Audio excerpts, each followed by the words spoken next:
Bonsoir à tous et bienvenue. La caravane de la sécurité routière a démarré ce jeudi à Abidjan. Objectif, sensibiliser les automobilistes en ces périodes de fête où le risque d'accident est très élevé.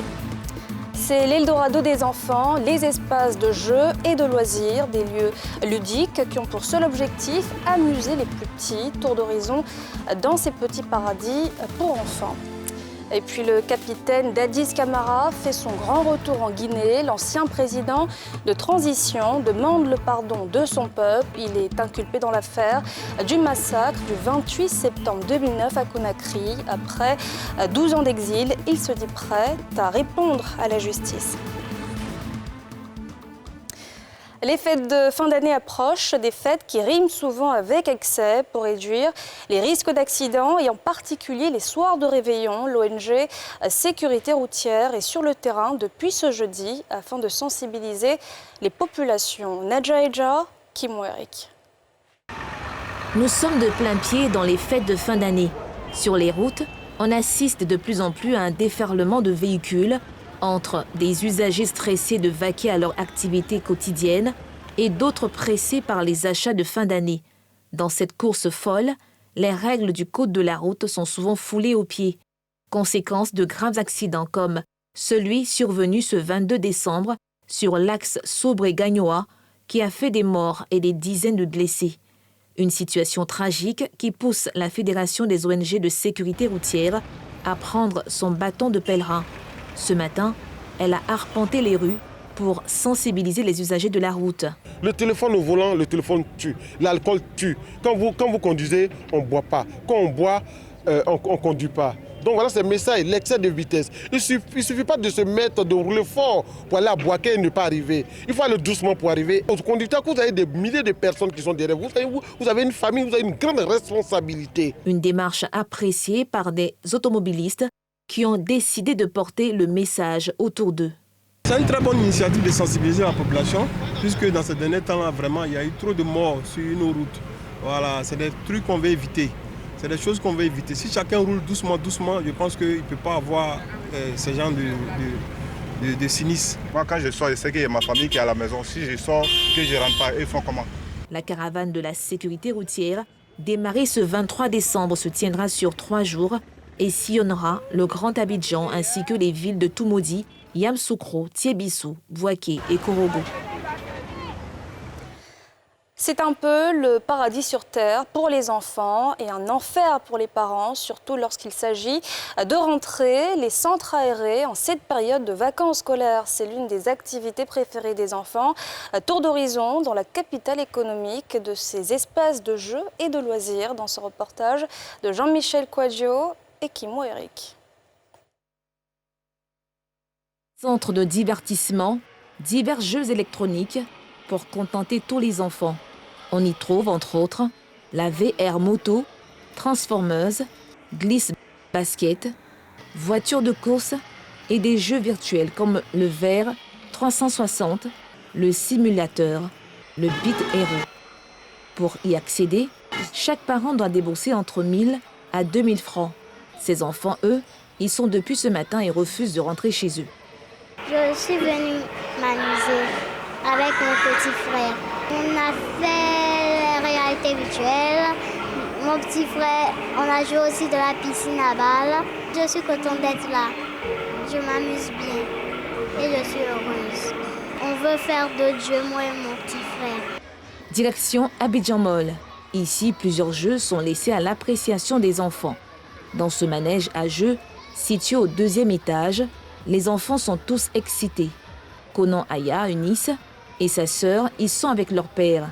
Pour elle, la fête de Noël commence aujourd'hui. Je suis venue avec mon papa. Je suis venue ici parce que c'est chic. J'ai joué à sauter, au toboggan et puis à la moto. Je compte revenir parce que j'aime. Moto, hockey sur glace, basketball, voiturette, jeux de peluche, baby-foot, carrousel ou encore la balançoire, voici des jeux pour lesquels Kwasibi a dû payer environ 6 000 francs. C'est la pression des enfants eux-mêmes. Voilà, les enfants veulent forcément venir ici. Donc depuis hier, J'étais obligé d'arrêter d'autres activités pour les accompagner. Mais la pression était trop. On n'a même pas envie de partir. Mais compte tenu de mon programme, peut-être on va partir puis revenir l'autre jour. Les enfants y sont parce qu'ils ont obtenu de bons résultats scolaires. C'est pour moi une occasion de passer du temps avec mes soeurs, voilà, mes petites soeurs. Voilà, donc c'est une manière pour moi de les récompenser, voilà, après qu'elles aient bien travaillé à l'école. Comme ce sont les vacances et que j'ai bien travaillé, elle a voulu que je m'amuse un peu avec ma soeur. Je suis très heureuse d'être là. J'ai joué à la salle des éléphants, j'ai joué à la voiture, le toboggan et j'ai fait le trampoline.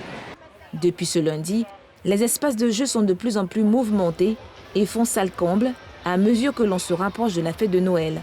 Les enfants, s'ils le pouvaient, éliraient domicile dans ces endroits. C'est le grand bonheur pour les enfants et de bonnes affaires pour les propriétaires de ces espaces de jeu. Pour eux aussi, c'était le grand bonheur. Hier après-midi, des milliers d'enfants ont reçu des cadeaux du Père Noël dans les jardins de la présidence de la République. C'est à l'occasion d'un arbre de Noël organisé par la fondation Children of Africa. Brice Niawa, Fulgence Kissiedou. Jardin de la présidence. L'avion transportant le Père Noël atterrit pour faire le bonheur des tout-petits. Invité à ce traditionnel arbre de Noël par l'ONG Children of Africa, le père le plus sollicité de cette fin d'année a distribué de nombreux cadeaux dans une ambiance de fête. Chère maman, c'est vous notre Père Noël. Nous avons tellement rêvé d'être à la place de nos amis de l'année dernière et notre rêve est devenu réalité. Merci maman, merci maman, merci maman. Nous demandons à Dieu de veiller sur vous, Dominique, et sur notre papa Alassane Ouattara. Cette année, les enfants d'Adzopé étaient à l'honneur. Une fois de plus, la Fondation Children of Africa, avec à sa tête la première dame, Dominique Ouattara, met un point d'honneur à aplanir les inégalités sociales en permettant à plusieurs enfants de passer de belles fêtes de fin d'année. Mes chers enfants, vous avez eu droit à toutes les attractions habituelles pour rester conformes à notre tradition vieille de plus de 20 ans de vous offrir chaque année de merveilleux arbres de Noël. J'espère que vous profiterez de cette journée de rêve pour sympathiser avec d'autres enfants, car en plus d'être la fête du partage, Noël est véritablement la fête de l'amitié et de l'amour. Après ces 2000 heureux, ce sera au tour de 13 000 autres enfants de bénéficier de cadeaux de Noël à travers tout le pays. Et au village, comment la fête de Noël se prépare? Nous étions à Crécrénou, un campement à 20 km de Yamoussoukro. Vous allez le voir, loin des fantaisies des grandes villes, cette localité, à sa façon, s'apprête à passer un joyeux Noël. Pierre Dipomela. Crécrénou, village d'un peu plus de 1000 âmes, à 20 km de Yamoussoukro. Ici, à 24 heures de la Noël, les populations se préparent à la fête. Pas besoin de salon de coiffure feutré. Ici, les femmes se coiffent les unes, les autres, et l'ombre d'un arbre fait l'affaire. Pas de sapin, pas de décoration particulière. Mais pour la cuisine, chèvres et poulets sont au menu. C'est un moment important pour Yao Noël. Le jeune célèbre par la même occasion son anniversaire. Un instant qu'il savoure avec sa petite famille. Bon, j'ai acheté cette chèvre-là pour les fêtes de Noël, puisque moi-même, je suis né en Noël. En tout cas, je me suis préparé pour les fêtes, parce que c'est mon anniversaire. Oui. Sans électricité, le village n'entend pas pour autant se priver d'ambiance. Des groupes électrogènes seront mis à contribution. Bon, ici, comme il n'y a pas courant, c'est si les moteurs, là, on va ambiancer le village. On prend les moteurs, puis on ambiance le village avec les populations. Le premier là, c'est pour les grandes personnes, mais en Noël, c'est pour nous, les jeunes filles. Donc, en tout cas, on doit s'ambiancer même. Donc, les sexy et autres. Comme si nous sommes au village, on va manger un peu, on va se mettre en uniforme. Dans l'après-midi, on va s'ambiancer chez nous à la maison ici, danser, manger. Noël, dans les grandes agglomérations comme dans les zones rurales, reste une célébration familiale. mais aussi populaire. Crécrénou entend bien prendre sa part dans ces festivités.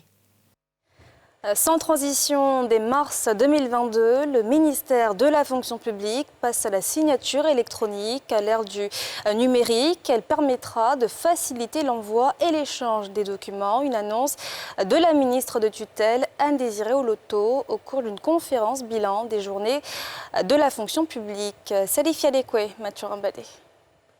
Après 8 mois à la tête du ministère en charge de la fonction publique et de la modernisation de l'administration, Anne-Désirée Oloto était face à la presse pour dresser le bilan de sa gouvernance.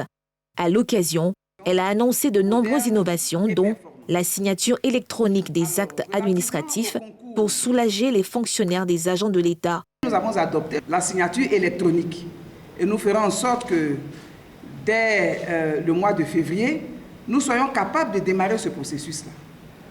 Mais au-delà de la signature électronique, nous avons également la réforme de tout le processus, avec la réduction des délais et la simplification des procédures. Cela nous permettra également de faire en sorte que nous puissions agir avec célérité.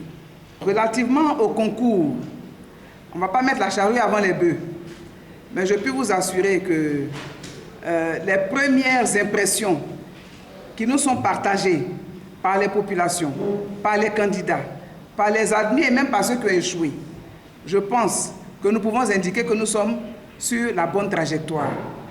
Une initiative qui devrait entrer en vigueur en 2022. La ministre s'est réjouie de la bonne tenue de la première édition des Journées de la fonction publique qui s'est tenue du 13 au 17 décembre dernier, qui avait pour objectif la valorisation de l'action publique et de ses animateurs que sont les fonctionnaires et les agents de l'État.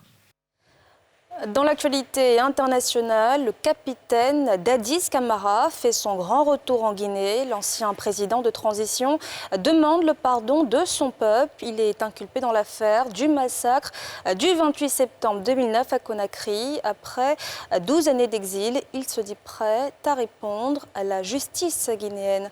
Yéli Traoré. C'est à bord d'un vol commercial que Moussa Dadis Camara a regagné Conakry ce mercredi, après une dizaine d'années d'exil au Burkina Faso. Il a été accueilli à l'aéroport de Conakry par de nombreux partisans vêtus de t-shirts à son effigie. L'ancien président de transition s'est dit prêt à se mettre à la disposition de la justice pour faire la lumière sur les événements ayant précédé sa chute. Pour la mémoire des victimes de ce douloureux événement, pour le respect des institutions de la République et pour la vérité de l'histoire, je suis entièrement, comme je l'ai toujours été, Monsieur le Président, chef de l'État, chef suprême des armées. Je l'ai toujours été, comme bons Guinéens et Guinéens le savent, à dire ma part de vérité dans ce dossier du 28 septembre et prêt à me mettre à la disposition de la justice, car nul n'est au-dessus de la loi, afin que plus jamais ce genre d'événements ne viennent endeuiller la Guinée. Le 28 septembre 2009, des militaires avaient tué au moins 157 personnes et violé 109 femmes dans le stade où étaient rassemblés des milliers d'opposants à la candidature à la présidentielle de Moussa Dadis Camara, alors chef de la junte, selon une commission d'enquête de l'ONU. Après avoir échappé à une tentative d'assassinat perpétrée par un de ses plus proches collaborateurs, le 3 décembre 2009, Moussa Dadis Camara avait été évacué au Maroc pour des soins avant de se voir contraint à l'exil au Burkina Faso. Récemment, la junte militaire qui dirige actuellement la Guinée a donné son feu vert pour son retour pour raisons humanitaires. Et voilà, c'est la fin de ce journal. Merci de l'avoir suivi. Excellente suite de programmes sur la nouvelle chaîne ivoirienne.